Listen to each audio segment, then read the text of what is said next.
உறவுகளுக்கு வணக்கம். இந்த மேல இருக்க இந்த காணொலியை பாருங்க. நான் வந்து திருப்பத்தூர் மாவட்டம் மாம்பூர் எம்பி டி முக்தார் அகமத். உங்க வீடு நிறைய பாக்குறேன். நான் உன்னை வந்து தளபதி பிடிச்ச தூக்கம் வரலையா உங்களுக்கு? தளபதியே பிடிக்குமா? நீ வேற இல்லையா உங்களுக்கு? வந்த மழை செருப்பு கட்டிட்டு உண்மையில மாம்பூர். இதுல என்ன சொல்லியிருக்காருன்னா, சாட்டை நீ வந்து விஜய் பத்தி பேசின அப்படின்னா செருப்பால அடிப்பான்னு சொல்லியிருக்காரு. அவர் யாரும் இல்லை, நமக்கு தெரிஞ்சவர் தான், ஆம்பூர் முக்தார். நான் ஆம்பூர் முதசீர், அதே தொகுதியை சார்ந்தவன் தான். அவர் வந்து அரசியலில் அவர் எப்படிப்பட்ட ஆள் அப்படின்னா, திமுக, அதிமுக, பாஜக போகாத விடம், பாஜகவை தவிர மற்ற எல்லா கட்சிக்கும் போன ஒரு ஆள் தான் வந்து முக்தார், அண்ணன் முக்தார் அவர்கள். சரியா?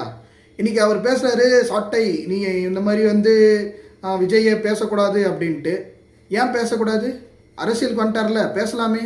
விமர்சனம் இல்லாமல் எப்படி வளர முடியும்? அவர் என்ன கேள்வி தானே கேட்டார், விமர்சிக்கலையே. ஏன்பா கரூர் 41 பேர் செத்தாங்க, ஏன்பா பதில் சொல்ல தானே கேட்டார். அதுக்கு பதில் சொல்லியிருக்கலாமே.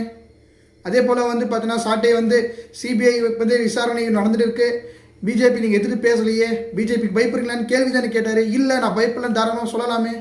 இதெல்லாம் ஏன் விட்டுட்டு அவதூறாக பேசுகிறதும் அவதூறாக அரசியல் எடுக்கிறதும் ஒருபோதும் வந்து பார்த்தீங்கன்னா வெற்றியை அடைய முடியாது. இங்கே எது சரியோ அதுதான் வென்று தீரும்.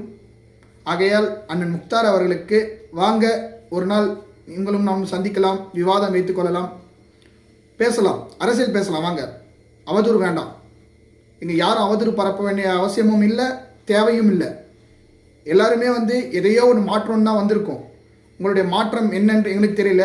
எங்களுடைய மாற்றம் நோக்கம் எல்லாமே வந்து பார்த்தீங்கன்னா அடிப்படை ஆட்சி மாற்றம் தான் வேணும், அரசியல் மாற்றம் வேணும்.